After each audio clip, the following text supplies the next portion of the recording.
మనం ఇవాల్టి భాగవత అంశంలో మొదటి స్కందం 2వ అధ్యాయంలో 34వ శ్లోకం. అందులో ఒక ముఖ్య అంశాన్ని గురించి ఇవాళ మనం చర్చించుకోబోతున్నాం.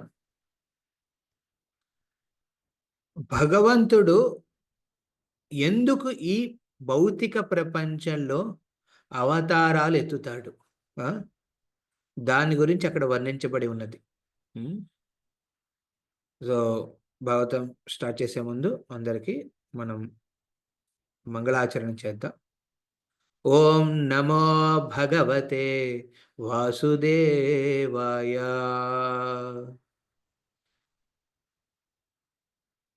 ఓం నమో భగవతే వాసుదేవాయ. ఓం నమో భగవతే వాసుదేవాయ. ఓం నమో భగవతే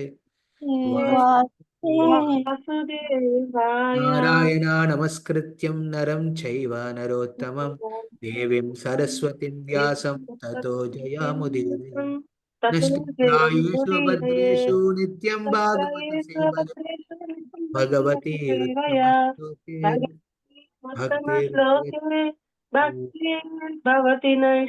కృష్ణాయ వాసుదేవాయ దేవకీ నందనాయ చ నందగోపకుమారాయ గోవిందాయ నమో నమః. జ్ఞానతిమిరంధస్య జ్ఞానాంజనశలాకయ చక్షురున్మిలితం యేన తస్మై శ్రీగురవే నమః. శ్రీచైతన్యమనోభీష్టం స్థాపితం యేన భూతలే స్వయం రూపకదా మह्यं దదాతి స్వపదాంతికం. నమో ఓం విష్ణుపాదాయ కృష్ణప్రేష్ఠాయ భూతలే శ్రీమతే భక్తివేదాంత స్వామినితి నామినే. నమస్తే సరస్వతీ దేవే గౌరవాణి ప్రచారిణే నిర్విశేష శూన్యవాది పాశ్చాత్య దేశతారిణే. నమో మహావదన్యాయ కృష్ణ ప్రేమ ప్రదాయతే కృష్ణాయ కృష్ణ చైతన్య నామినే గౌరత్విసే నమః. హే కృష్ణ కరుణా సింధో దీనబంధో జగత్పతే గోపేశ గోపికా కాంత రాధాకాంత నమోస్తుతే. సప్త కాంచన గౌరాంగి రాధే వృందావనేశ్వరి వృషభానుసుతే దేవి ప్రణమామి హరిప్రియే. వాంఛాకల్పతరుభ్యశ్చ కృపా సింధుభయేవ చ పతితానాం పావనేభ్యో వైష్ణవేభ్యో నమో నమః. జై శ్రీకృష్ణ చైతన్య ప్రభు నిత్యానంద శ్రీ అద్వైత గదాధర శ్రీవాసాది గౌరభక్త వృంద. హరే కృష్ణ కృష్ణ కృష్ణ హరే హరే, హరే రామ రామ రామ హరే హరే కృష్ణ. సో ఎవరు షేర్ చేస్తున్నారు?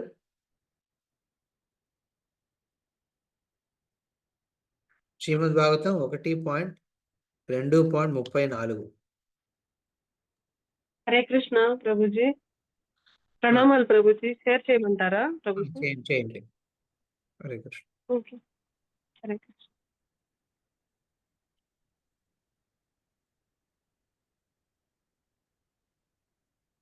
ఇది మీరు రెడీగా పెట్టుకుని ఉండాలి. అంటే ప్రభుజీ చేస్తారనుకున్నాను. రమణారావు ప్రభుజీ 1 పాయింట్ ఎంత అన్నారు ప్రభుజీ? సారీ ప్రభుజీ. 1.2.34. ఓకే ప్రభుజీ. హరే కృష్ణ.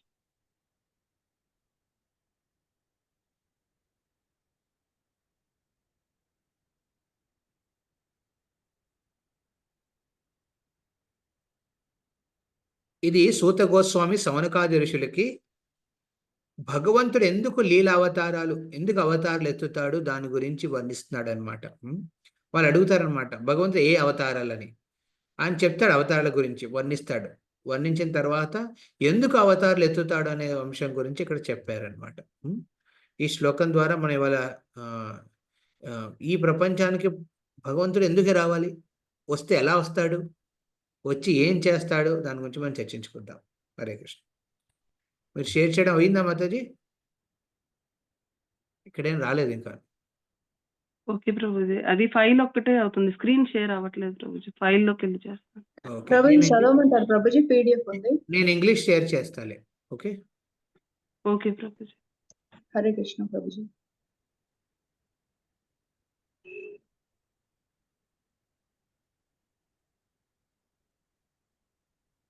హరే కృష్ణ. వచ్చిందా? వచ్చింది ప్రభుజీ. వచ్చిందండి. భావయతి ఏష సత్వేన భావయతి ఏష సత్వేన భావయతేష సత్వేన లోకభావనః లోకాన్ వై లోకభావనః లీలావతారానురతో లీలావతారానురతో దేవతిర్యానరాదిషు దేవతిర్యానర భావయతి ఏష సత్వేన లోకాన్ వై లోకభావనః లీలావతారానురతో దేవతిర్యానరాదిషు. సూత గోస్వామి సౌనకాది ఋషులకు ఈ విధంగా చెప్తాడనమాట. అనువాదం తాత్పర్యం తెలుగులో ఉంటే మీరు చదవండి ప్లీజ్. హరే కృష్ణ ప్రభుజీ. భావం ఓం నమో భగవతే వాసుదేవాయ. ఈ విధముగా జగన్నాథుడైన శ్రీకృష్ణుడు దేవతలు, మానవులు, జంతువులు మున్నగు జీవులతో నిండి ఉన్న సర్వలోకములను పోషించుచుండును. శుద్ధ సత్వమునందు స్థితులైనట్టి వారలను ఉద్ధరించుటకు అతడు అవతారములను దాల్చి పెక్కులీలలను గావించును. శ్రీల ప్రభుపాదుల వారి భాష్యం. భౌతిక విశ్వములు అనంతములుగా ఉన్నవి. అట్టి అనంత సంఖ్యలో గల విశ్వములలో ప్రతి దాని యందును అనంత సంఖ్యలో లోకములు గలవు. వాటి యందు వివిధ స్థితులకు గుణములకు చెందిన జీవులు పలువురు కలరు. దేవదేవుడైన విష్ణువు అట్టి సమస్త లోకములందును సమస్త జీవజాతుల యందును అవతరించుచుండును. జీవుల యందు భగవద్ధామమును చేరవలెనను కోరికను ఉత్పన్నము చేయుటకే అతడు తన దివ్య లీలలను ప్రదర్శించుచుండును. ఈ కార్యమున భగవానుడు తన నిత్యమైన ఆధ్యాత్మిక స్థితిని మార్చుకొనకున్నను దేశకాల పరిస్థితులను అనుసరించి అతడు వివిధములుగా వ్యక్తమైనట్లు గోచరించుచుండును.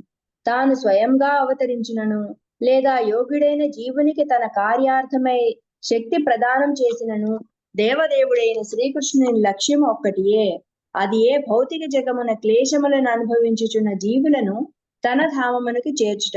జీవులు వాంఛించు ఆనందము అసంఖ్యాక విశ్వములలో గాని భౌతిక లోకములలో గాని ఏ మూల వెతికినను కానరాదు.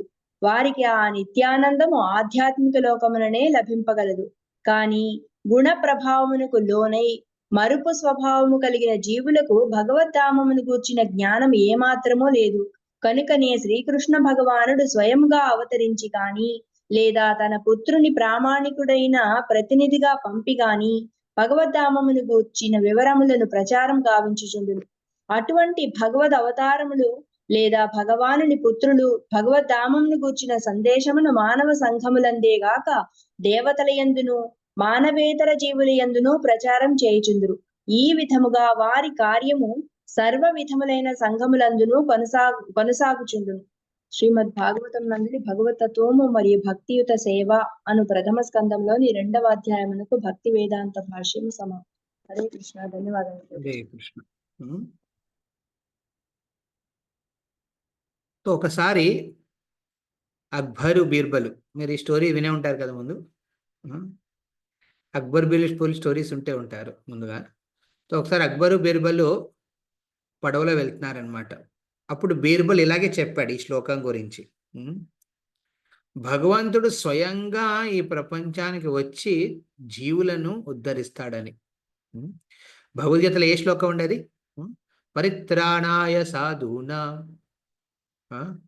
వినాశాయ చ దుష్కృత ధర్మ సంస్థాపనార్థాయ సంభవామి యుగే యుగే. ఒక యుగంలో కాదు, ప్రతి యుగంలోనూ ఆయన వస్తాడు. సంభవామి, స్వయంగా ఆయనే స్వయంగా వస్తాడండి. ఏం చేయడానికి? పరిత్రాణాయ సాధున, తన భక్తుల సంరక్షణ కోసం, అదేవిధంగా దుష్ట శిక్షణ కోసం. దుష్కృతులు ఎవరుంటారో వాళ్ళని శిక్షించడం కోసం భగవంతుడు వస్తాడు. కానీ ముఖ్య అంశం భక్తులని సంరక్షణ. పరిత్రాణాయ సాధున, అది ముఖ్యం. దుష్ట శిక్షణ అది ఆటోమేటిక్ అయిపోతుంది అనమాట. సపరేట్గా దాని గురించి అని భగవంతుడు రావక్కర్లేదు. ఎందుకంటే భగవంతుడు ఈ సృష్టిని నిర్మించాడు. మరి ఈ ప్రపంచాన్ని, ఈ ప్రకృతిని సృష్టించాడు ఆయన. అందులోనే ప్రతి జీవిని ఆయన సృష్టించాడు. ఆ జీవికి కావాల్సిన శరీరం కూడా ఆయనే సృష్టించాడు. ఒకవేళ ఆయన అనుకుంటే ఈ శరీరం హతమార్చడానికి ఎంతసేపు పడుతుందండి? ఆయన ఒక ఆలోచన చాలు ఈ మొత్తం భౌతిక ప్రపంచం అంతా ప్రళయంతో నిండిపోవడానికి. ఒక్క సంకల్పం చాలు. ఆయన స్వయంగా వచ్చి చెయ్యక్కర్లేదు ఏమీను. కానీ ఇక్కడ ఏం చెప్తుంది? సంభవామి యుగే యుగే.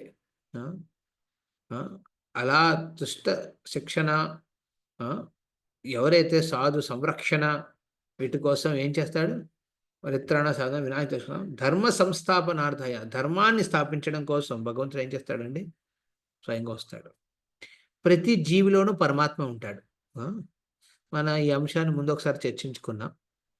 క్షీరోదాక్ష విష్ణు రూపంలో, పరమాత్మ రూపంలో ప్రతి జీవిలోనూ, ప్రతి అండ పరమాణులో కూడా భగవంతుడు ఉంటాడనమాట. ఆయన ఉండడం వల్లే ఈ ప్రకృతిలో ప్రతి ఒక్కటి సహజ రూపంగా ప్రవర్తిస్తున్నాయి. అంటే ఏంటండి? పచ్చిమిర్చి, పచ్చిమిర్చి ఘాటుగా ఎందుకు ఉంటుందండి? పరమాత్మ ఉన్నాడు కాబట్టి. నీళ్ళు నీళ్ళు ఏం చేస్తాయండి? దాహాన్ని దప్పికని తీరుస్తాయి. ఎందుకండి? పరమాత్మ ఉన్నాడు కాబట్టి నీళ్ళ లోపల. అగ్ని మండుతుంది, అదేవిధంగా వెలుగునిస్తుంది. ఎందుకండి? పరమాత్మ ఉన్నాడు కాబట్టి. ఈ విధంగా ప్రకృతిలో ప్రతి ఒక్కటి తీసుకోండి, ఆ పరమాత్ముడు ఉండడం కాబట్టే మన శరీరంలో మన ఆత్మ నివసిస్తుంది. ఒక్కసారి పరమాత్మ బయటకు వచ్చాడనుకో, ఆత్మ ఉండలేదు ఆ శరీరంలో, బయటకు వచ్చేయాల్సిందే. అలాంటి పరమాత్మ ఒక్కసారి ఆలోచించి మనుషుల మనస్సును కూడా మార్చచ్చు కదా, ధర్మం వైపు తీసుకెళ్ళచ్చు కదా. కానీ భగవంతుడు ఏం చెప్తాడు ఇక్కడ? ధర్మ సంస్థాపనార్థాయ సంభవామి యుగే యుగే. ఒకసారి కాదు, నేను ప్రతిసారి పదే పదే ప్రతిసారి నేను వస్తాను ఈ ప్రపంచానికి. ఆయనకి రావాల్సిన అవసరం ఏముందండి? ఆయనకి ఏం పని చేయడానికి ఏం లేదు అక్కడ. ఆధ్యాత్మిక ప్రపంచంలో ఆయన కాలక్షేపానికనే కిందకు వస్తున్నాడా? ఏం చేయలేదు. ఇంట్లో కొంతమంది రిటైర్ అవుతారు ఇళ్లలో. రిటైర్ అయ్యాక బాగా పనిచేస్తారు బయటకు వెళ్ళి, ఉద్యోగాలు కానీ వ్యాపారాలు కానీ. రిటైర్మెంట్ అయిన తర్వాత వాళ్ళకి విసుకొచ్చేస్తుంది ఇంట్లో ఉండడం, బయట తిరగాలనుకుంటారు కదా. ఏదో బయటికి వెళ్ళాలి, ఏ కారణం ఉన్నా కారణం లేకపోయినా బయటికి వెళ్ళిపోతారు, తిరిగి వస్తారనమాట. ఎందుకు? బోరింగ్గా ఉంటుంది లైఫ్. భగవంతుడిగా బోరింగ్గా ఉందండి ఆధ్యాత్మిక ప్రపంచంలో? అదే ఏం చేయడానికి పని లేదు, ఒకసారి వెళ్ళొద్దాం భౌతిక ప్రపంచానికి కాదు. ఆయన వచ్చే కారణం ఏంటండి? వస్తాడు, ఇక్కడ క్లియర్గా చెప్పింది, వస్తాడు. ఇలాగే బీర్బల్ అక్కడ చర్చిస్తున్నాడు ఎవరితో? అక్బర్తో. అక్బర్తో చర్చిస్తున్నప్పుడు అక్బర్ అన్నాడు, అరే అవసరం ఏంటి భగవంతుడు రావడం కోసం? బీర్బల్ అంటాడు, ఆయన ఒక్కడే కాదు, ఆయన ఒక్కడే రాడు, ఆయన శక్తావేశ అవతారాలు కూడా పంపిస్తూ ఉంటాడు. అంటే ఆయన శక్తిని ఆవేశించిన జీవులు కూడా అప్పుడప్పుడు పంపిస్తూ ఉంటాడు భగవంతుడు. అదే కాదు, ఆయన ఎన్నో అవతారాలు ఎత్తుతాడు, గుణ అవతార, లీల అవతార, మన్వంతర అవతారాలు అని ఎన్నో అవతారాలను ఎత్తి మరీ వస్తాడు భగవంతుడు ఈ ప్రపంచానికి. అప్పుడప్పుడు ఒకవేళ ఆయన రాకపోతే ఆయన శక్తి ఆవేశాలను పంపిస్తాడు.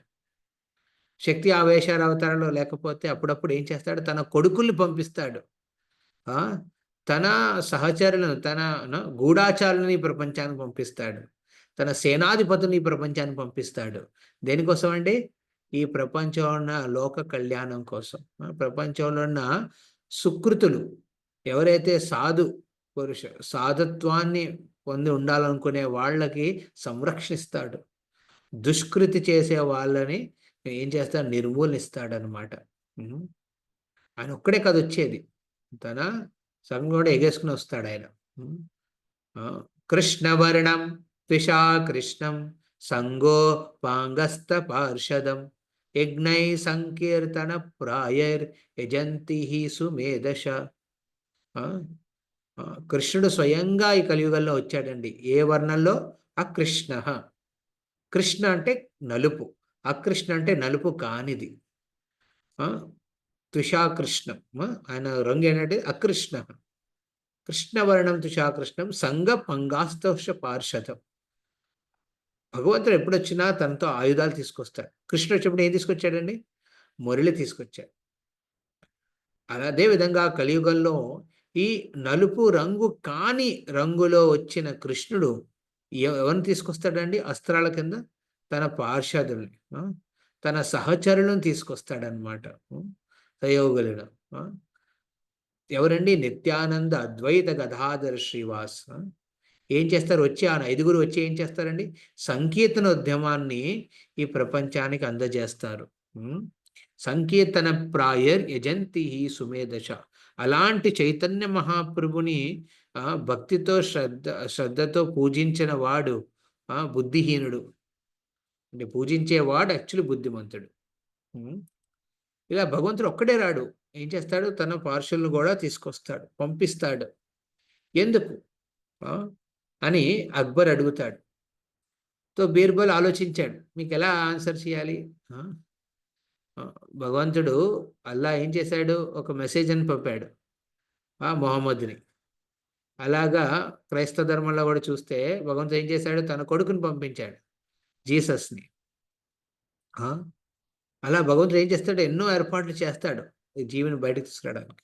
స్వయంగా కూడా వస్తాడు. అప్పుడు అడుగుతాడు అక్బర్, అరే స్వయంగా ఎందుకు రావాలి? మీరు స్వయంగా ఎవరికి టైం ఇస్తారండి? మీ ఇళ్ళలో మీరు ఎవరికి టైం ఇస్తారు? ఎవరైతే మీ మాట వింటారో, ఎవరైతే మీ మాట వింటారో, మీరు చెప్పింది అనుసరిస్తారో, మీరు చెప్పినట్టుగా వాళ్ళు తమ లైఫ్ని సమకూర్చుంటారు, వాళ్ళకి మీరు ఎక్కువ సమయం ఇస్తారు. వాళ్ళు ఏదైనా పొరపాట్లు, ఏదైనా కష్టంలో ఉంటే మీరు వెళ్ళి హెల్ప్ చేస్తారు. ఇక్కడ భగవంతుడు వద్దనుకుని వచ్చిన వాళ్ళు మనందరం. ఈ భౌతిక ప్రపంచంలో ప్రతి జీవి భగవంతుడు వద్దు బాబు, నాకు వద్దు, నువ్వు లేకుండా నేను హాయిగా ఉండాలనే ప్రయత్నం చేస్తున్నానని వస్తాడు భౌతిక ప్రపంచానికి. అలాంటి వాడి కోసం భగవంతుడు ఎందుకు స్వయంగా రావాలి? వాళ్ళకి హెల్ప్ చేయాలంటే ఎవరినో ఒకరు పంపించవచ్చు కదా. ఆయన ఎందుకు రావాలి స్వయంగా? వాళ్ళు పంపించడం ఎందుకు? ఒకవేళ వాళ్ళకి అర్థమైతే వాళ్ళకి తిరిగి వస్తారు. కానీ భగవంతుడు స్వయంగా వెళ్తాడు. ఎందుకు అని మళ్ళీ బీర్బల్ని అడుగుతాడు అక్బర్. అప్పుడు అదే పడవలో అక్బర్ తన కూతురు కూడా తీసుకెళ్తాడు అనమాట. చిన్న కూతురు, కూతురు కొడుకు అందరూ ఉన్నారన్నమాట. ఆ కొడుకుని ఒళ్ళో కూర్చోపెట్టుకున్నాడు బీర్బల్. కూర్చోపెట్టుకుని, ఓ రాజు, నీ కుమారుడే కదా అంటే, నా కుమారుడే. వీడు వచ్చే కొన్నేళ్ల తర్వాత రాజకుమారుడు కింద ఘోషిస్తాను. ఎన్నో ఏళ్ల తర్వాత ప్రయత్నం తర్వాత వీడు పుట్టాడు మాకు అని తన కొడుకు గురించి చాలా చెప్పుకున్నాడు. ఎవరు? అక్బర్. అలా మాట్లాడుతూ మాట్లాడుతూ సడన్గా మాట్లాడుతున్నాడు, ఇటు చూస్తున్నాడు. బీర్బల్ కూడా ఒళ్ళో కూర్చోబెట్టిన కొడుకుని అలా కూర్చొని మాట్లాడుతున్నాడు. బుజ్జగించాడు బుజ్జగించాడు ఆడాడు బీర్బల్ కూడా ఎవరితో? ఆ కొడుకుతో. సడన్గా ఒక సమయానికి అక్బర్ ఏం చూశాడండి? బీర్బల్ తన చేతిలో ఉన్న తన కొడుకుని అక్బర్ కొడుకుని ఏం చేశాడండి? ఆ నీళ్ళలో పడేశాడు. సడన్గా ఇది గమనించిన అక్బర్కి బీర్బల్ మీద కోపం రాలేదు ముందు, ఆయనకి భయం వేసింది. అరే, నా ఎన్నో ఏళ్ల పాటు కృషి వచ్చిన కొడుకు వీడు, చిన్న పిల్లోడు, ఇప్పుడు నదిలో పడిపోయాడు, మునిగి చచ్చిపోతాడు అనే ఒక భయంతో ఏం చేస్తాడండి? స్వయంగా ఆ పడవ నుంచి కిందకు దూకేస్తాడనమాట.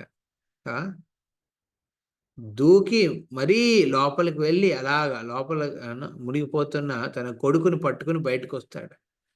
బయటకు వచ్చిన తర్వాత అర్థమైంది, తన చేతిలో ఉంది ఎవరు? కొడుకు కాదు.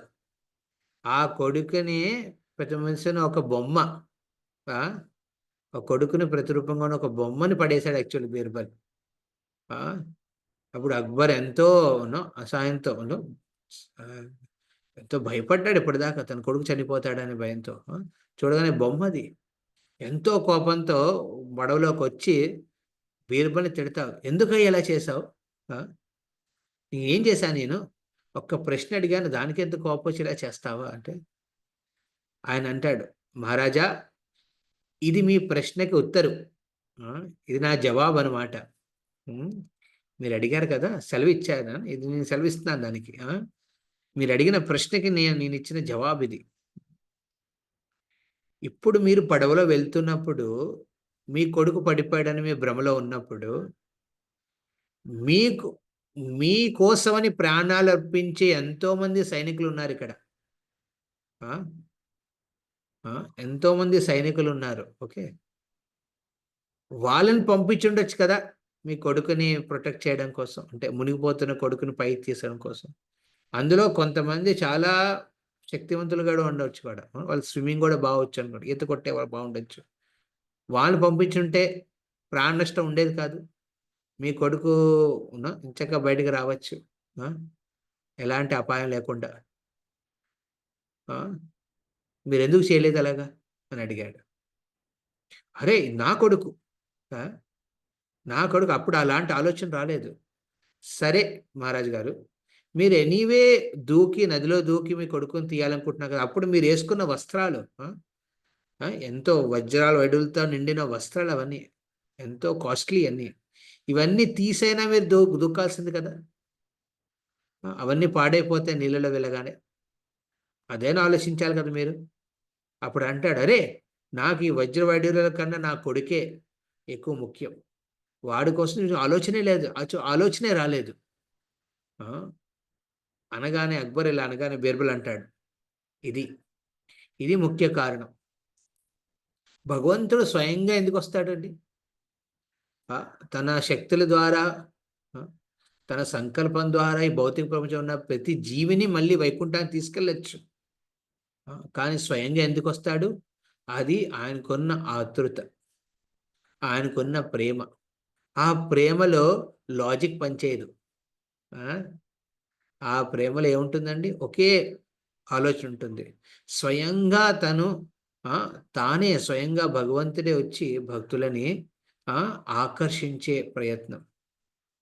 స్వయంగా వెళ్తే ఎంత ఆనందపడతాడు కొడుకు మునిగిపోతూ ఉన్నాడు, ఈత కొట్టి మరీ కిందకొచ్చి తన పైకి తీసుకెళ్ళే తన తండ్రే వచ్చాడని తెలుసుకుంటే ఎంత ఆనందపడతాడు ఆ కొడుకు. మనకి నిజమైన బంధుమిత్రులు ఎవరండి? కష్టాల్లో మనతో తోడుగా ఉండేవాళ్ళు. పార్టీ చేసుకున్నప్పుడు, కిట్టి పార్టీ చేసుకున్నప్పుడు, లేకపోతే ఆనందంగా ఉన్నప్పుడు ఉండేవాళ్ళు normal friends. A friend in need is friend in deed, ఈ విధంగా చెప్పుకుందనమాట. ఎవరైతే మన కష్టాల్లో మనతో పాటు తోడుగా ఉండి సహకరించి ఓదార్చి పైకి తీసుకెళ్తారో వాళ్ళే యాక్చువల్ ముఖ్యమైన బంధువులు మనకి.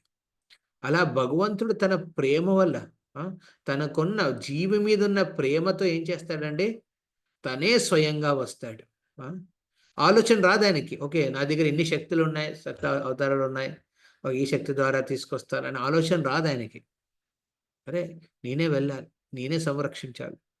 అది కూడా అలాంటి భక్తులు ఎవరైతే ఏదో కారణం వల్ల ఈ ప్రపంచానికి వచ్చారు. భగవంతుడి నుంచి విముఖం అవడానికి మనం రాలేదు అనుకోవచ్చు మీరు. ప్రభుజీ నేను భగవంతుడి నుంచి విముఖం ఉండాలనే ఉద్దేశం నాకు లేదు, కానీ అలాంటి ఆలోచన ఎప్పుడో వచ్చింది మీకు, మనకందరికీ. అందుకే ఈ ప్రపంచంలో ఉన్నాం. ఆ తప్పు మనం తెలుసుకుని మళ్ళీ మనం భవసాగరం నుంచి బయటపడే ప్రయత్నం చేస్తున్నాం. ఆ ప్రయత్నంలో భగవంతుడే స్వయంగా తన చెయ్యని అందిస్తాడు. ఇది చాలా ముఖ్యమైన అంశం. అలా భగవంతుడు ఎన్ని అవతారాలు ఎత్తుతాడండి? విశేషంగా భాగవతం వర్ణించిన ప్రకారం భగవంతుడు ఎత్తే అవతారాలు 6 రకాలుగా విభజించబడినవి. 6 రకాలుగా భగవంతుడు అవతార ఎత్తుతాడు ఈ ప్రపంచంలో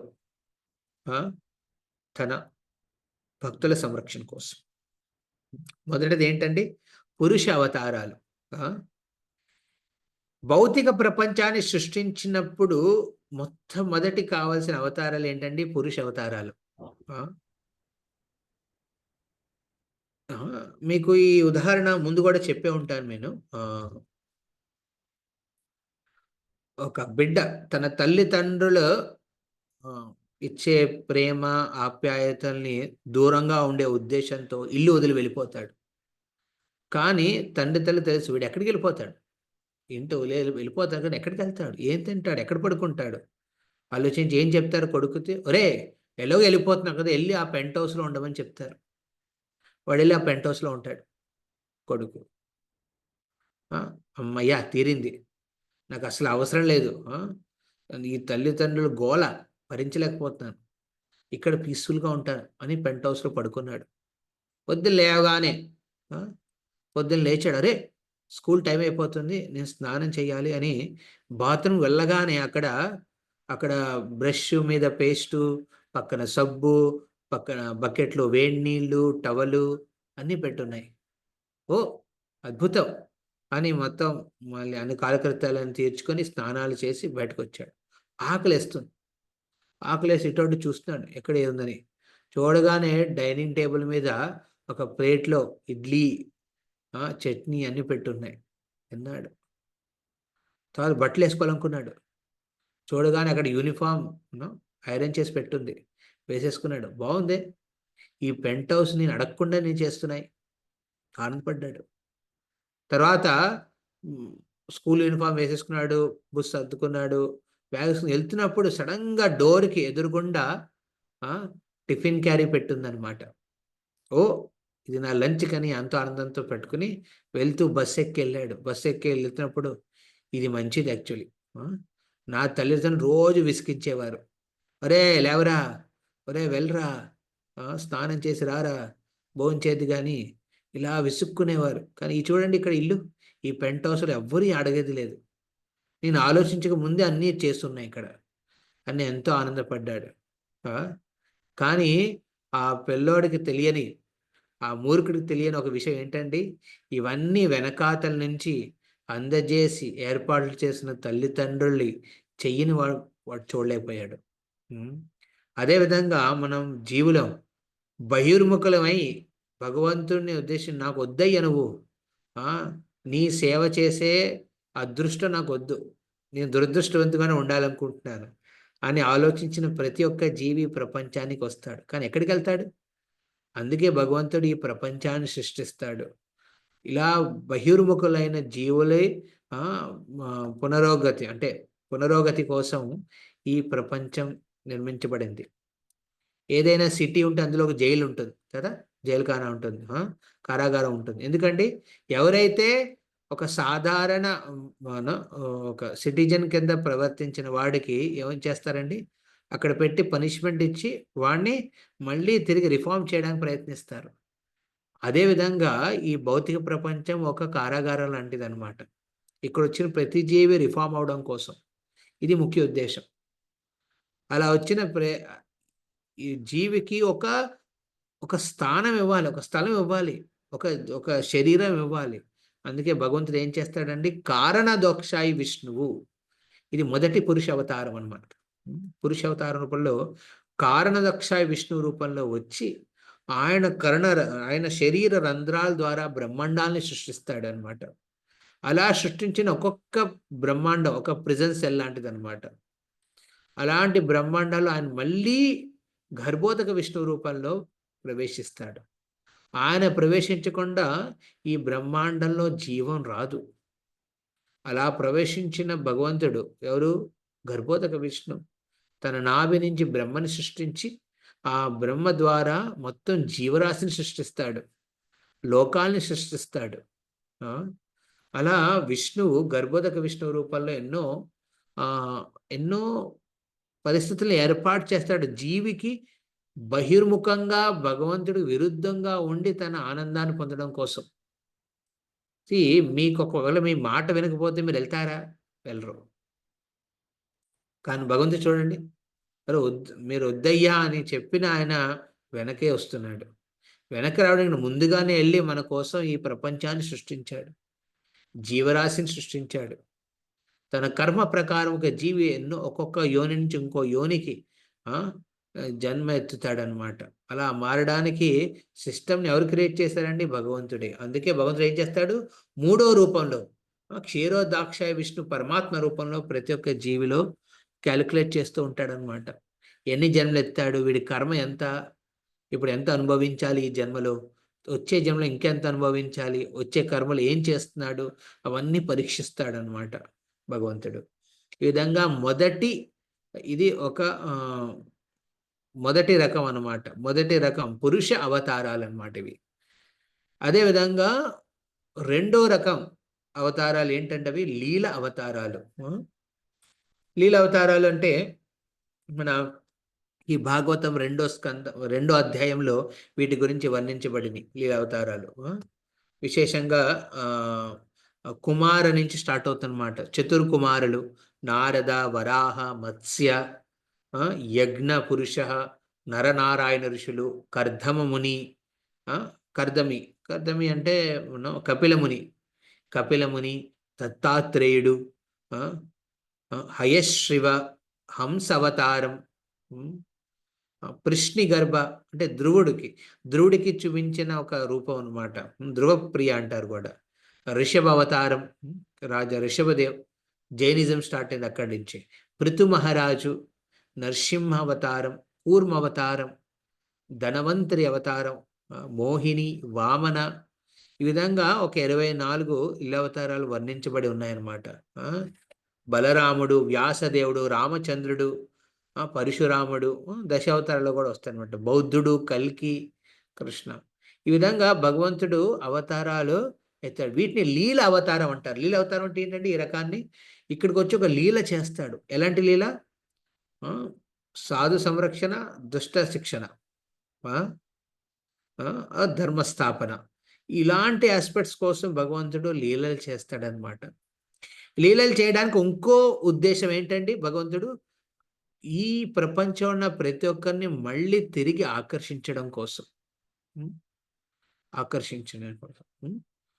చూడండి, తల్లిదండ్రులకు బహిర్ముఖమైన కొడుకుని మళ్ళీ తిరిగి తెప్పించుకోవడం కోసం తల్లిదండ్రులు ఎన్నో ప్రయత్నాలు చేస్తారు.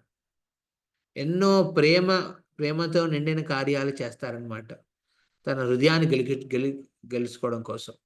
అదేవిధంగా భగవంతుడు ఏం చేస్తాడంటే ఈ లీలల ద్వారా ప్రతి ఒక్క జీవి హృదయాన్ని గెలుచుకోవడానికి ప్రయత్నిస్తాడు. ఈ భగవంతుడు మన మీద ఉన్న ప్రేమ మనకు అంత లేదండి భగవంతుడి మీద. ఆయన ఎన్నో అవతారాలు ఇస్తాడు. ఈ అనువాదంలో మన తాత్పర్యంలో చదివాం కదా, ఇప్పుడు చదివిన తాత్పర్యంలో భగవంతుడు ఒక్క మానవ యోనిలోనే రాడు. ఆయన ప్రతి ఒక్క జీవరాశిలోనూ, ప్రతి ఒక్క బ్రహ్మాండంలోనూ భగవంతుడు అవతారం ఎత్తుతాడు. మత్స్య అవతారం దేనికి ఎత్తాడండి ఆయన?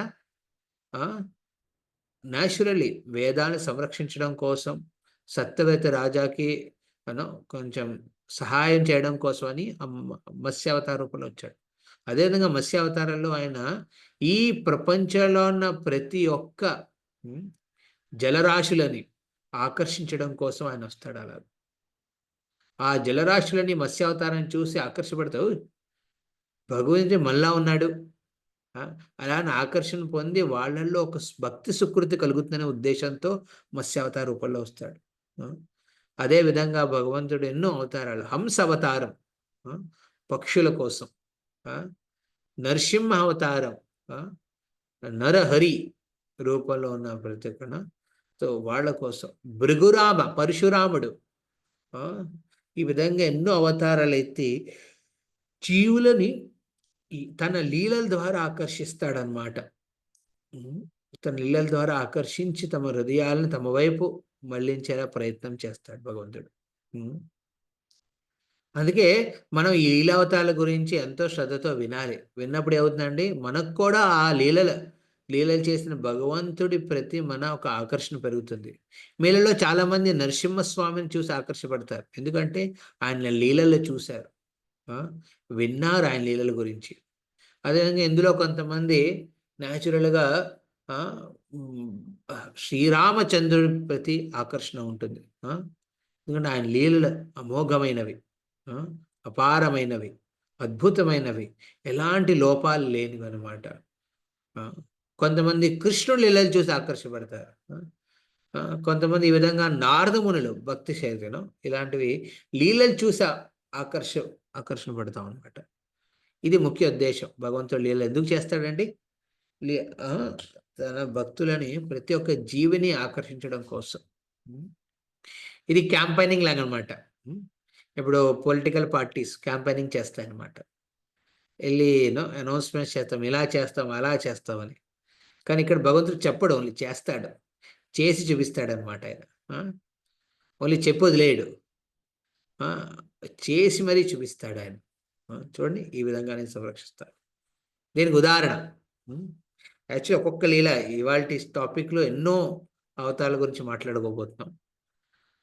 టైం చూసుకోకపోతే క్రాస్ అయిపోతుంది. ఇప్పుడు 12:08 అయింది, 12:30 దాకా వెళ్దాం మనం. అందుకే నేను కొంచెం సంక్షిప్తంగా చెప్తా. శ్రీరామచంద్రుడి ఆవిర్భావం అయ్యే ముందు రావణాసురుడి హింసను తట్టులేక ప్రతి ఒక్క దేవతలు బ్రహ్మదేవుణ్ణి శరణు కోరారు. అలా బ్రహ్మలోకంలోకి వెళ్ళి దేవతలందరూ ఏడుస్తున్నారు, బాధపడుతున్నారు. అరే, ఇలాంటి రావణాసురుడికి మీరు ఎందుకు వరం ఇచ్చారు? ఈ విధంగా వాడు హింసిస్తున్నాడు, ఆపట్లేదు, ఏ విధంగా మనకు ఆ బ్రహ్మదేవుడు కూడా అర్థం కాలేదు. అరే, నా వల్ల ఇలాంటి పొరపాటు అయింది, ఏం చేయాలని. సడన్గా ఆ సమయానికి అలా బ్రహ్మలోకంలో సత్యలోకంలో ఇలాగా చర్చ అవుతున్నప్పుడు గరుడ మీద విష్ణు వస్తాడండి. విష్ణు వచ్చి వాల్మీకి ముని తన రామాయణంలో ఈ విధంగా వర్ణిస్తాడు. విష్ణు వచ్చినప్పుడు తన చేతిలో, జనరల్లీ విష్ణు తన చేతిలో ఏంటి, శంఖ చక్ర గదా పద్మల్ని ధరించాలి కదా. కానీ ఆ సమయంలో చక్రాన్ని తీసుకురాలేదు ఆయన. అలా గరుడు మీద వచ్చిన విష్ణు శంఖం ఊదాడు మొదట. తర్వాత తన 2 చేతిలో పద్మము గద ఉన్నాయి, 2 ఉన్నాయి. చక్రాన్ని తీసుకురాలేదు. దీనికి కంబ ఋషి దీని గురించి వర్ణిస్తూ ఈ విధంగా చెప్తాడు. ఎందుకు చక్రం తీసుకురాలేదు భగవంతుడు విష్ణువు? ఎందుకంటే ఆల్రెడీ వాళ్ళు భయంతో ఉన్నారు రావణాసురుడి హింస వల్ల. హింస వల్ల ఆల్రెడీ భయంగా ఉన్నారు. అందుకే భగవంతుడు ఏం చేశాడు, వాళ్ళని ఓదార్చడం కోసమని శంఖం ఊదాడు. నేనున్నాను, చింతించకండి. వెంటనే వాళ్ళు చూశారు, కింద పద్మం ఉంది. పద్మంతో భగవంతుడు ఏం చేస్తాడండి, భక్తుల హృదయాన్ని కోమలంగా మారుస్తాడనమాట. అందుకు పద్మాన్ని ధరిస్తాడు. గదాధరుడు, గదని ఎందుకు పట్టుకుంటాడండి ఆయన? గదాగ్రజ, ఈ భాగవతం ఈ శ్లోకంలో కూడా వచ్చింది గదాగ్రజన. ఎందుకు పట్టుకుంటాడు ఆయన గదని? ఆ గదని పట్టుకునేది ఒకే ఉద్దేశంతో, ధర్మాన్ని స్థాపించడం కోసం. ఓకే, మా సంరక్షణ కోసం నువ్వు కమలాన్ని తీసుకొచ్చావు, ఓదార్చడం కోసం శంఖం ఊదావు, గదని తీసుకొచ్చి ధర్మాన్ని స్థాపించడానికి వచ్చావు. కానీ నీ చక్రం ఏది? అది చూడగానే చక్రం లేదు చేతిలో. అప్పుడు అర్థమైంది, చక్రం ఆల్రెడీ వదిలేశాడు విష్ణు. ఎవరిని? రావణాసుని చంపడం కోసం. అలా ఆయన ఒక ఎష్యూరెన్స్ ఇచ్చాడనమాట అక్కడికి వచ్చి. ఇదండి భగవంతుడు. లీల అవతారాల్లో భగవంతుడు వచ్చేటప్పుడు తన ఆత్మతను చూపిస్తాడు భక్తుల సంరక్షణ కోసం. అది ముఖ్యంగా పెట్టుకుంటాడు. ఆ విధంగా ప్రవర్తిస్తాడు భగవంతుడు. తన భక్తులే హృదయ మనోభావాలను అర్థం చేసుకుని మరి ప్రవర్తిస్తాడు ఆయన. అందుకే మత్స్య, కూర్మ, వరాహ, వామన అని ఎన్నో అవతారాలు ఎత్తాడు ఆయన. డార్విన్ అని ఒక సైంటిస్ట్ థియరీ ప్రకారం ఒక జీవి మొదట ఒక చేప కింద ఉంటుంది, తర్వాత నెమ్మదిగా ఒక టోర్టాయిస్ కింద మారి అలాగా శరీర పురోగతి గురించి చెప్పున్నదన్నమాట డార్విన్ థియరీ. కానీ ఆధ్యాత్మిక శాస్త్రం ప్రకారం శరీరం పురోగతించదలగా ప్రతి జీవి అన్ని సమయాల్లోనూ ఉన్నాయి. కానీ ఒక వ్యక్తి మాత్రం ఒక చేప శరీరం నుంచి ఒక కచ్చప అంటే ఒక తాబేలు శరీరం నుంచి ఒక వరాహ శరీరానికి, యానిమల్ శరీరానికి, పశువు నుంచి ఒక ఒక మానవ రూపంలో అంటే శ్రీరామచంద్ర రూపం అలాగా ప్రగతి పొందుతాడనమాట.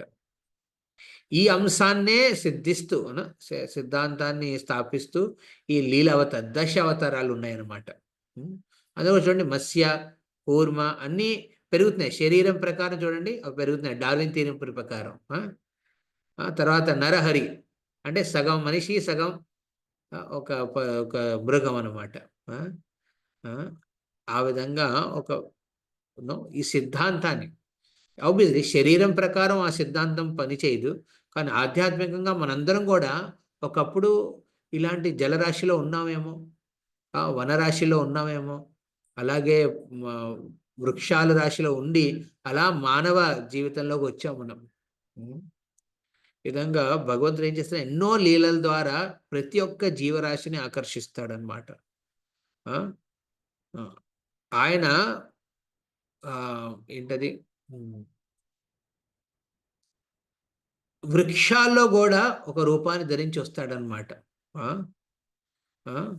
వృక్షాల్లో కూడా రూపాన్ని ధరించి ఆ వృక్షాన్ని ఆకర్షిస్తాడు. తులసి రూపంలో వచ్చి ఏం చేస్తాడండి, భక్తిని ప్రేరేపిస్తాడు భగవంతుడు. భక్తి శక్తి అనమాట ఆవిడ. ఈ విధంగా ఇది రెండో రకం లీల అవతారం. మొదటిది ఏం డిస్కస్ చేసామంటే పురుష అవతారాలు, రెండవది లీల అవతారాలు. అలాగే మూడో రకం ఏంటండి, గుణ అవతారాలు.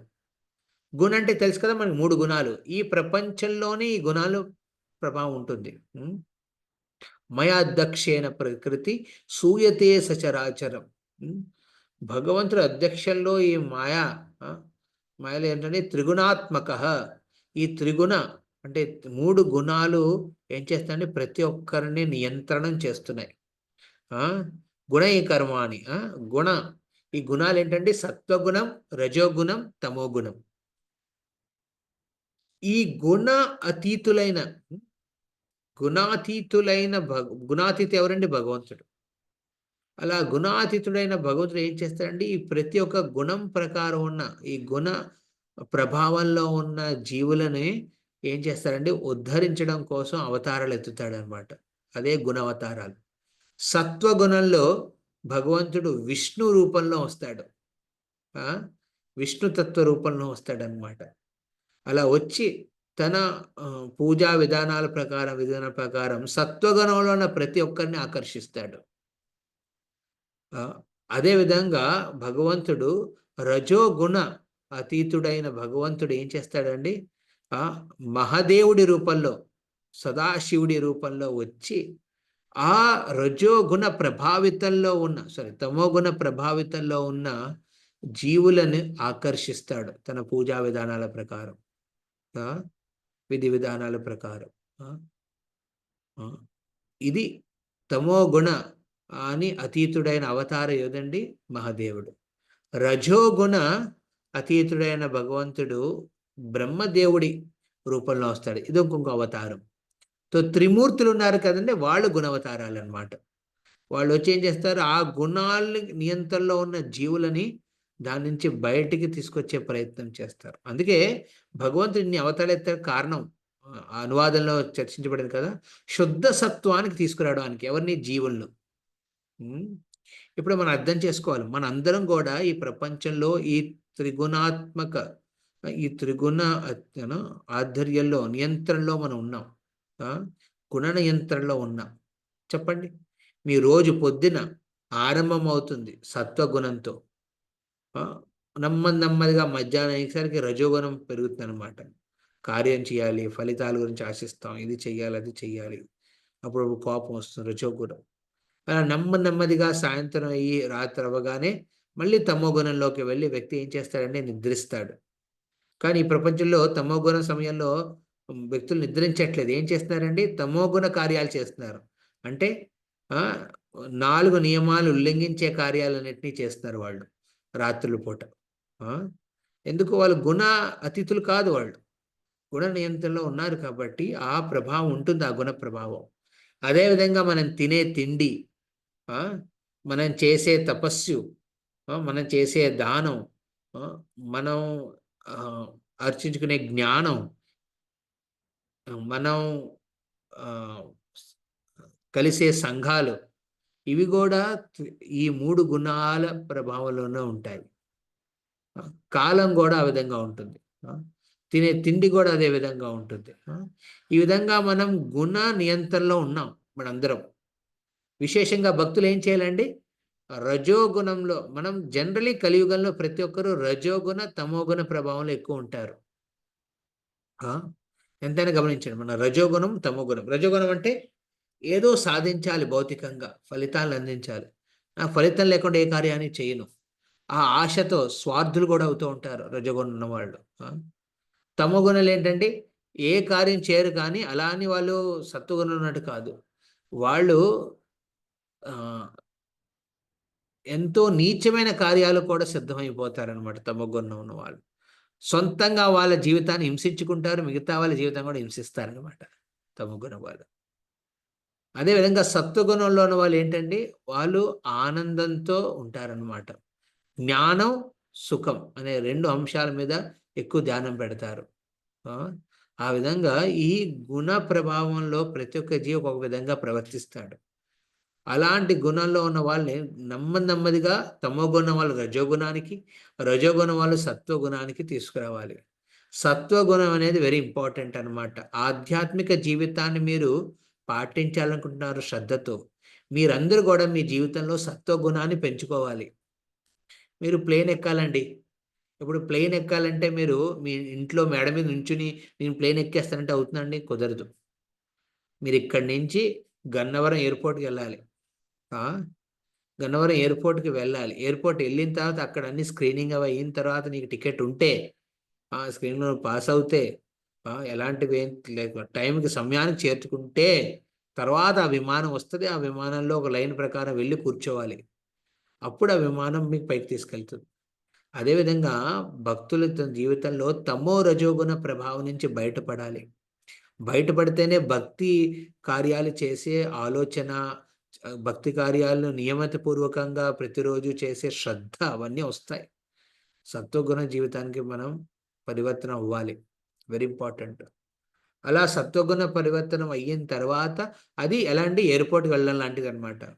అలా ఎయిర్పోర్ట్‌కి ముందు వెళ్ళాలి. ఎయిర్పోర్ట్ వెళ్ళిన సత్వగుణం వచ్చిన తర్వాతే అప్పుడు మీరు భక్తి ఉన్నతమైన కార్యాలను మీరు ప్రేమతో చేయగలరు. ఎలాంటిది? అది విమానం ఎక్కేటట్టు అనమాట. అప్పుడే విమానం ఎక్కి మీరు వైకుంఠానికి చేరుకోవచ్చు. లేకపోతే ఇక్కడే ఉండిపోతాం. రజోగుణ, తమోగుణ ప్రభావంలో ఇక్కడే ఉండి అలసి, సొలసి అలసిపోతాం, సొలసిపోతాం. ఈ విధంగా మన ఒక మన మానవ జీవాన్ని వ్యర్థం చేసుకుంటున్నాం. అందుకే భక్తులు తమ జీవన శైలిని కూడా మళ్లించుకోవాలి సత్వగుణం వైపు. ప్రభు నీలాగా రజోగుణ, తమోగుణంలో ఉంటాను రోజు భక్తి చేస్తానంటే కుదరదు. అవ్వదు కూడా యాక్చువల్లీ. ఆ రుచి ఉండదు కూడా. అందుకే భగవంతుడు ఏం చేస్తాడంటే గుణావతార రూపంలో వస్తాడు. అలాంటి గుణ నియంత్రణలో ఉన్న వాళ్ళని నెమ్మదిగా బయటకు తీసుకురావడం కోసం తీసుకొచ్చి సత్వగుణంలోకి చేరుస్తారు. అలా సత్వగుణంలో వచ్చేవాడు శుద్ధ సత్వానికి చేరుకోవాలి. అది వెరీ ఇంపార్టెంట్. అందుకే విష్ణు ఆరాధనం సర్వేషాం, ఇది స్వయంగా మహాదేవుడు అంటాడనమాట. ఆరాధ్యాం సర్వేషాం విష్ణు ఆరాధనం పరం. అన్ని ఆరాధనల్లోనూ సర్వశ్రేష్టమైనది ఏంటండి? విష్ణు ఆరాధన అని స్వయంగా మహాదేవుడు అంటే. ఎందుకంటే అది సత్వగుణంలో ఉంటుంది. అలా సత్వగుణంలో ఉండి విష్ణు ఆరాధన చేస్తే నెమ్మదిగా హరినామ శక్తి బలం మీద మనం శుద్ధ సత్వానికి చేరుకోవచ్చు భగవంతుడి కృప ద్వారా. ఇది 3వ రకం అవతారాలు ఎత్తుతాడు భగవంతుడు, ఎత్తి తన భక్తుల్ని ఆకర్షించడం కోసం. 4వ రకం ఏంటంటే మనం 3 డిస్కస్ చేసాం. పురుష అవతారాలు, లీలావతారాలు, గుణ అవతారాలు. ఇప్పుడు 4వ రకం ఏంటండి? మన్వంతర అవతారాలు. ఈ మన్వంతర అవతారాల గురించి నేను కొంచెం సంక్షిప్తంగా చెప్పాలి. దీని బ్యాక్గ్రౌండ్ ఉందన్నమాట. బ్రహ్మదేవుడికి మొత్తం 100 ఏళ్ళు జీవిస్తాడు ఆయన జీవన కాల ప్రకారం. ఓకే, ఎన్నేళ్ళండి? 100 ఏళ్ళు. బ్రహ్మదేవుడికి అలా 100 ఏళ్ళలో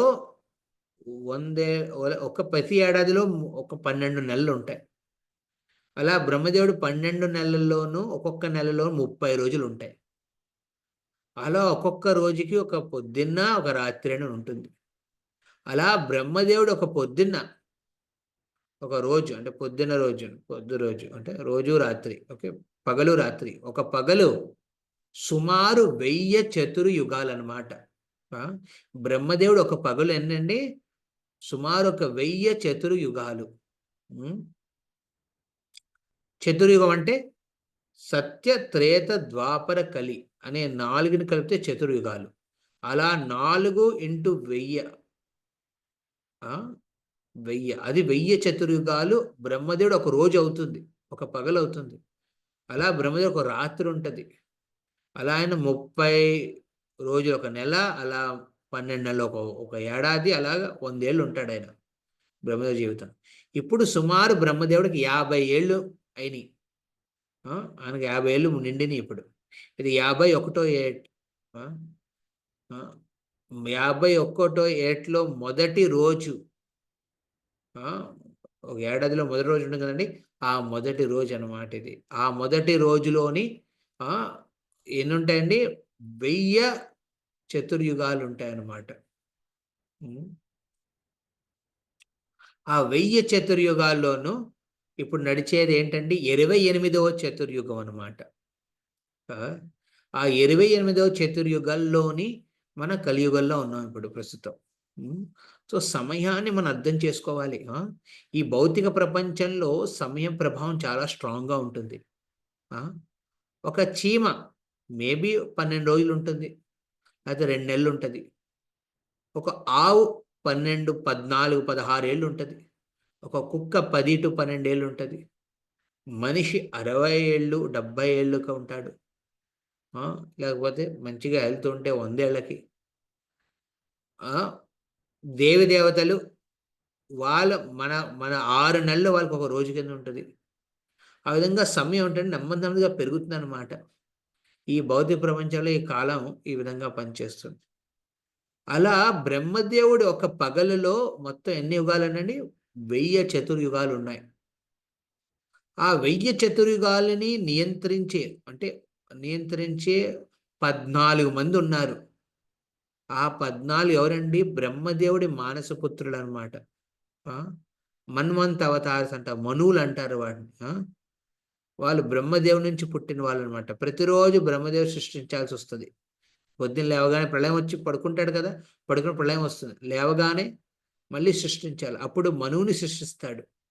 అలా ఎంతమంది అండి? 14 మనువులు ఉన్నారు ఒక 1000 చతుర్యుగాల్లో. అంటే 14 మంది, ఒక్కొక్క మను కిందన, అంటే ఆయన ఆధ్వర్యంలో 71 చతుర్యుగాలు ఉంటాయన్నమాట. 14 into 72, 71, 72, అది మొత్తం 1000 వస్తాయన్నమాట. అలాగా ఒక్కొక్క మను. ఇప్పుడు నడుస్తున్న మను ఎవరండి? వైవస్వతక మను అనమాట.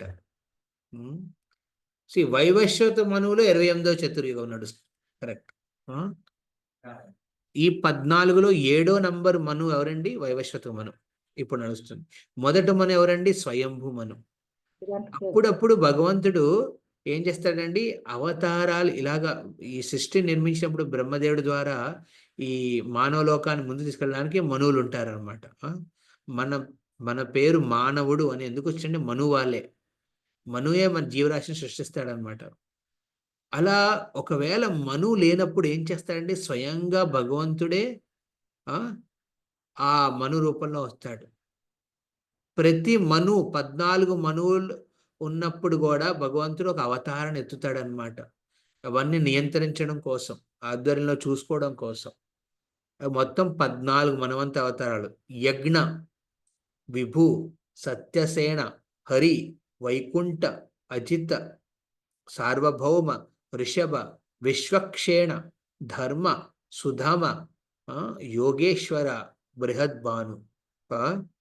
ఈ విధంగా భగవంతుడు మన్వంతర అవతారాలు ఎత్తుతాడండి. ప్రతి మనువులోను, ప్రతి మను కాలంలోను, అంటే 71 చతుర్యుగాల్లోనూ ఆయన ఒక భగవంతుడు అవతారం ఇచ్చి తన లీలల ద్వారా ఈ సృష్టిని నియంత్రిస్తాడనమాట. ప్రాపర్గా చూసుకుంటాడనమాట ఆయన. ఇది 4వ రకం మన్వంత అవతారాలని. తర్వాత వచ్చే 5వ రకం అవతారాలు భగవంతుడు ఏవేస్తాడండి? యుగ అవతారాలు.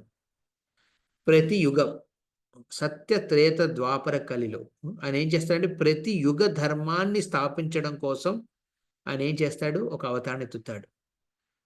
మీ అందరికి ఎవరు తెలుసండి? సత్యయుగంలో ఏ ధర్మాన్ని పాటించేవారు వాళ్ళు? ధ్యాయతో విష్ణు. నా వెనకాల చెప్పండి. కృతే ధ్యాయతో విష్ణు, కృతే ధ్యాయతో విష్ణు, త్రేతాయో యజతో మకై, ద్వాపరే హరిపరిచర్యాయాం, ద్వాపరే ద్వాపరే హరి హరిపరిచర్యాయాం కలో తద్హరి కీర్తనాత్. కలో హరి కీర్తనాత్. ఇప్పుడు ప్రతి మనువులోను 71 చతురుగాలు ఉన్నాయి. అండ్ ప్రతి చతురుగాలో 4 ఉంటాయి, సత్యతేత ద్వాపర కలి. ఆ ప్రతి యుగంలోనూ ఒక యుగ ధర్మం ఉంటుందన్నమాట. ఏ ధర్మం ద్వారా ఒక మనిషి, ఒక మానవ రాశి, మానవ జీవనాలు ఏం చేయగలంటే ఆ ధర్మాన్ని ఆశ్రయించి ఈ భౌతిక ప్రపంచం నుంచి బయటికి పడే మార్గం భగవంతుడు ఇస్తాడనమాట ప్రతి యుగంలోనూ. ఆ యుగ ధర్మం ఏంటండి? సత్యుగంలో ధ్యాయతో విష్ణు ధ్యానం అన్నమాట. విష్ణుని ధ్యానంలో కూర్చుని ఒక ధ్యానం ఆసనంలో కూర్చుని భగవంతుని స్మరించేవారు అనమాట. ఓం నమో భగవతే వాసుదేవాయ అని మంత్రాన్ని జపిస్తూ భగవంతుని ధ్యానించేవారనమాట, ఆ వాసుదేవుణ్ణి. అదే ద్వాపర యుగ. త్రేతాయుగం రాగానే ఏం చేసేవారండి? యజ్ఞ యాగాదులు చేసేవారు. పెద్ద పెద్ద యజ్ఞయాగాదులు చేసి భగవంతుని విష్ణుని ప్రశంసించేవారు అనమాట. ఆ విధంగా కీర్తిని పెంచేవారు, దేవదేవతలను సంతృప్తి పరిచేవారు. తద్వారా ఆ ధర్మాన్ని పాటించడం వల్ల వాళ్ళు ఈ మానవ జీవనం నుంచి విముక్తి పొంది వైకుంఠాన్ని చేరుకునేవారు. అలాగే త్రేతాయుగంలో ద్వాపర యుగంలో ఏం చేసేవారంటే హరిపరిచర్యాయం, భగవంతుడి విగ్రహాలకి ఆరాధన చేసేవారు అనమాట. ఎంతో అంగరంగ వైభవంగా భగవంతుని అలంకరించి ఆనందంతో ఆయన ఉత్సవాలు చేస్తూ ఆనందం పొందేవారు. అదే కలియుగంలో ఆ ధర్మాన్ని ఏ విధంగా పాటించండి? కలవుతత్ హరికీర్తనాత్, హరినామ సంకీర్తనం ద్వారా. ఇప్పుడు ప్రతి యుగానికి ఒక యుగ ధర్మం ఉన్నప్పుడు భగవంతుడు చెప్తాడు కదా, పరిత్రాణాయ సాధూనాం వినాశాయ దుష్కృతాం ధర్మ సంస్థాపనార్థాయ సంభవామి యుగే యుగే. ఇదండి యుగావతారం అంటే. ఈ 5వ రకం యుగావతారం అంటే అండి, ప్రతి యుగంలో వచ్చి ఏం చేస్తాడు? ధర్మాన్ని స్థాపిస్తాడు అనమాట. అలా సత్యయుగంలో అయిన ధ్యాన ధర్మాన్ని స్థాపించడం కోసం భగవంతుడు ఏ విధంగా వస్తాడండి? శుక్లో, ఈ శ్లోకం ఉందండి, ఇది పురాణాల్లో వర్ణించబడింది. అసన్ వర్ణస్త్రయోహ్యస్య గృహ్ణతో అనుజ్ఞయం తను. అనుయుగ్యం అనుయుగం తను. ప్రతి యుగంలో ఒక శరీరాన్ని ధరిస్తాడు. కానీ ఈ శరీరం వర్ణాలు వేరుగా ఉంటాయి, కలర్స్ వేరుగా ఉంటాయి.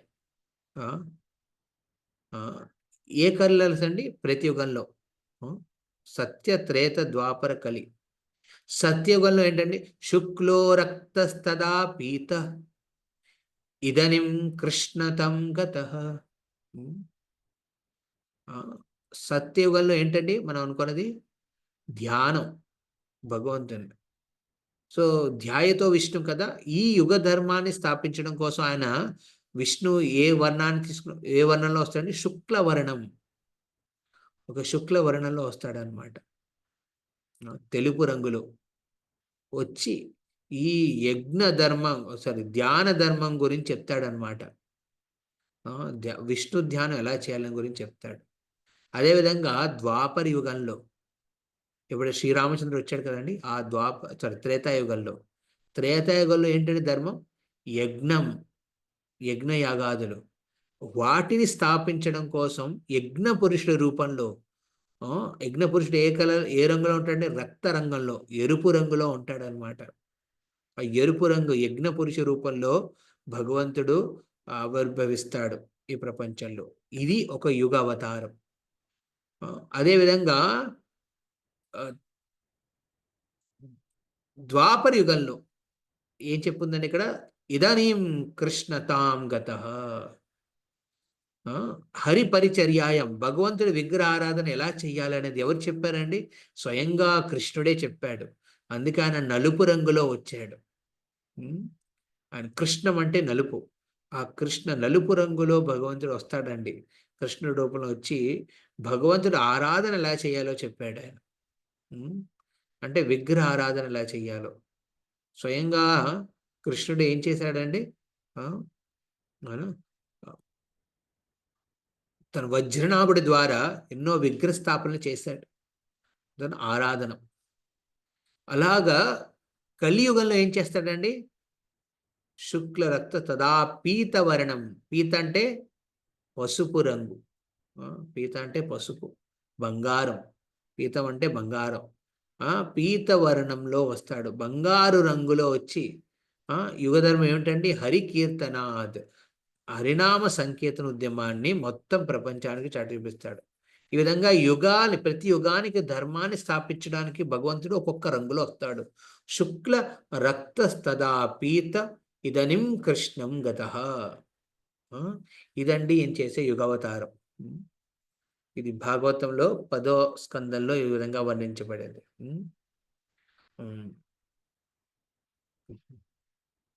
సో కర్ధమముని, కపిల ముని రూపంలో సత్యంలో వచ్చి సాక్షాత్కారం గురించి చెప్పాడనమాట, తెలుపు రంగులోకి వచ్చి. అదేవిధంగా యజ్ఞ పురుష రూపంలో రక్తవర్ణంలో వచ్చాడు త్రేతాయుగంలో. ద్వాపరయుగంలో స్వయంగా కృష్ణుడి కింద వచ్చాడు, దేవకీ నందుడు సుతుడు కింద వచ్చాడు. కలియుగంలో గౌరచంద రూపంలో వచ్చాడు. శ్రీ చైతన్య మహాప్రభు పీతవర్ణం, పసుపు రంగు, బంగారు రంగులో వచ్చాడు యుగ హరినామ సంకీర్తన గురించి ప్రసంగించడం కోసం. ఇది 5వ రకం. ఇప్పుడు 6వ రకం అవతారం భగవంతుడు ఎత్తింది ఏంటంటే అది శక్తి ఆవేశ అవతారం. శక్తి ఆవేశ అవతారం. జనరలీ భగవంతుడికి దీంట్లో లిమిటే లేదండి. భగవంతుడు ఎన్నో శక్తి ఆవేశ చేసి వచ్చాడు. స్వయంగా వస్తే సాక్షాత్ అంటారు. భగవంతుడు స్వయంగా వస్తే ఏమంటారండి? సాక్షాత్ అవతారం అంటారు. కానీ భగవంతుడు అప్పుడప్పుడు ఏం చేస్తాడు? తన శక్తిని ఒక జీవిలో నింపి పెడతాడనమాట, ఆవరణిస్తాడు. దాన్ని ఆవేశం అంటారు. ఆవేశం అంటే భగవంతుడి శక్తి ఒక జీవిలోకి ఆవేశించిందని, దాన్ని శక్తి ఆవేశ అవతారం అంటారనమాట. ఈ విధంగా భగవంతుడు ఏం చేస్తాడండి? ఈ విల్ ఎంపవర్, కొంత జీవులను తీసుకుని వాళ్ళు ఎంపవర్ చేస్తాడనమాట. అందులో వచ్చిన 4 కుమారులు. భగవంతుడి బ్రహ్మదేవుడు 4 కుమారులు, వాళ్ళు కూడా శక్తి ఆవేశ అవతారాలు.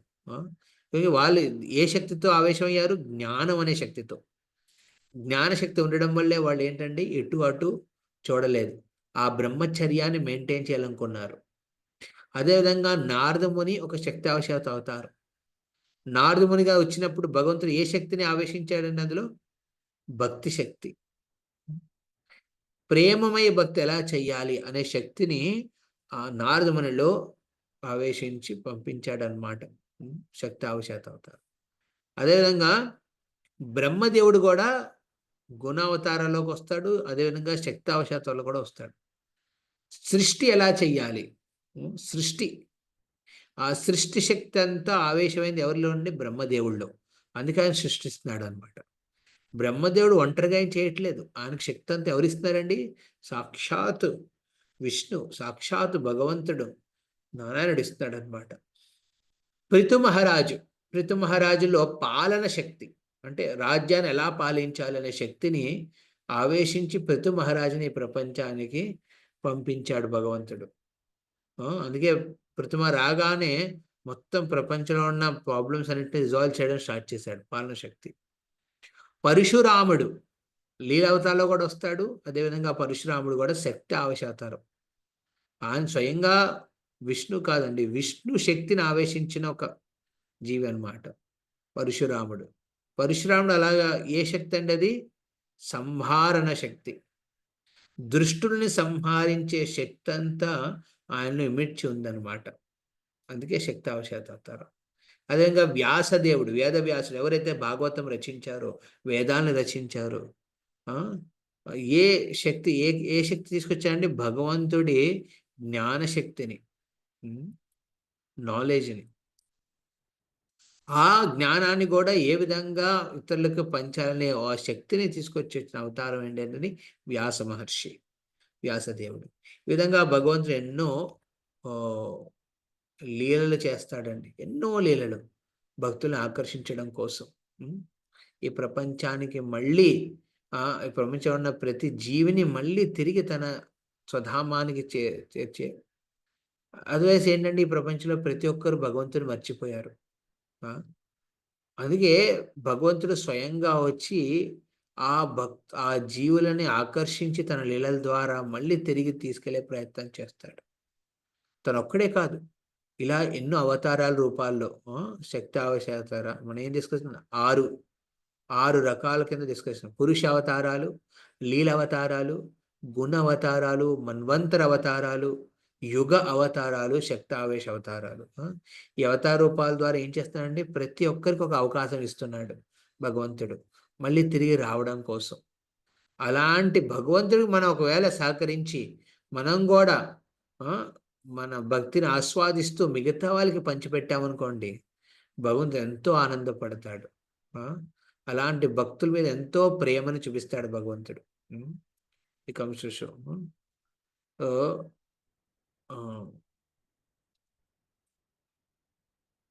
సో భగవంతుడు ఒక్క మానవ రాశికి, మానవాళికే కాదు, ప్రతి ఒక్క జీవరాశిలో కూడా భగవంతుడు ఈ విధంగా వచ్చి హెల్ప్ చేస్తాడు. అదండి ముఖ్య కారణం. హరే కృష్ణ కృష్ణ కృష్ణ హరే హరే, హరే రామ రామ రామ హరే హరే. గ్రంథరా శ్రీమద్ భాగవతంకి ఇచ్చారు. సో ఎవరికైనా ఏదైనా ప్రశ్న ఉందా అడగాలనుకుంటే మీరు ఇక్కడ చెప్పండి. ఇవాళ డిస్కస్ చేసిన అంశం పరిపూర్ణమైంది.